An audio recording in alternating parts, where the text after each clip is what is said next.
we are continuing to track Hurricane Hillary as it prepares to make landfall on the West Coast. The storm is currently being considered a Category 2 storm. So let's turn to our meteorologist, Steve Sosna, who has a breakdown of what this all means. Hey, Steve. Yeah, and this won't look like a textbook hurricane like Miami or down in Houston. It's going to have a different appearance to it in California. But the problem is that the impacts could just be as bad, if not worse, and it will come from one thing. That is the flooding with this storm system. So the latest on Hillary tonight, we're taking a look at this storm. It's accelerating in speed. That's partly good because the quicker you get it in here, you get it out of here. But the problem is it doesn't give it a chance to weaken as quickly here. So what we're talking about, you want to have all of your friends, family, complete all their preps or travel by tonight, because by tomorrow morning, already the heavy rain band's moving on in here.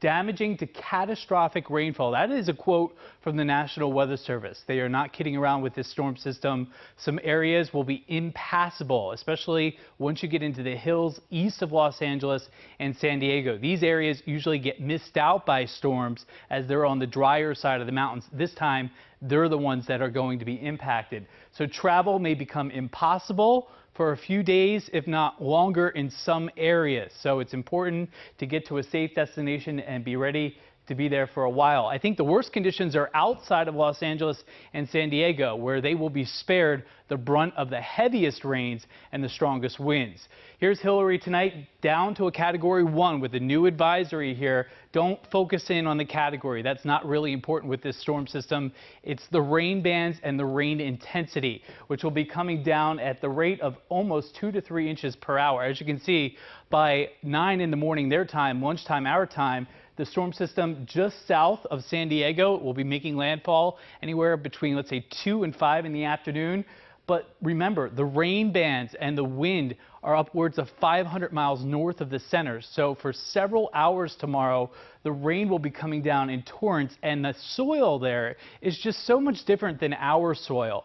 A half an inch of rain out there can cause flash flooding.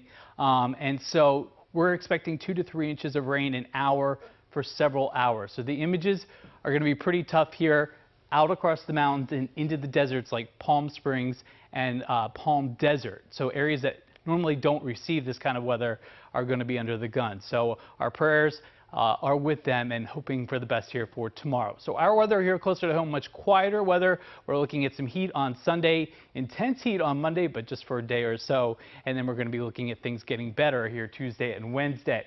There you go. The heat is all front-loaded here on the 10-day temperature trend. As you can see tonight, our last good, comfortable sleeping night for a couple nights, 50s and 60s. Here's your forecast here for tomorrow. We're looking at temperatures mid to upper 80s. And your 7-day forecast. I want to step out of the way and make sure that you can see all of the days here. Mainly dry, comfortable weather Tuesday and Wednesday. Next chance of rain for your gardens will be much appreciated Thursday, Friday, and into Saturday. Kelsey.